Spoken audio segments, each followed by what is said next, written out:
My name is Aditya Vyas and my friends are Jacqueline. We are students from class 8. My school name is FMU2 High School. We are prepared this model under the supervision of Han Concept.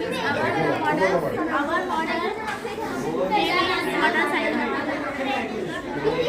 अस्सलामुअलैकुम वरहमतुल्लाहि वबरकातुहू। मेरा नाम इसका फातिमा काजी सैयद जावेद अद्दीन है। हमने ये water cycle यानी आबी चक्कर का मॉडल बनाया है। हम इस मॉडल के जरिए आपको समझेंगे कि बारिश किस तरह की सूरज की हरारत से ज़मीन पर पाया जाने वाला पानी मुसलसल भाप में तब्दील होता रहता है। ज़मीन में जज्ब शुदा पानी भी सूरज की हरारत से भाप में तब्दील होकर हवा में शामिल होता रहता है।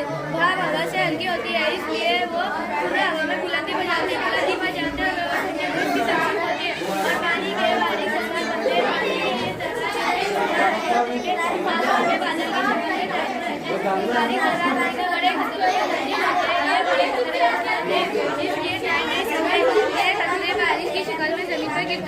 बारिश की शक्ल में जमीन पर गिरने वाला पानी नदियों के जरिए आगे में समंदर से जा मिलते हैं। बरसाती इलाकों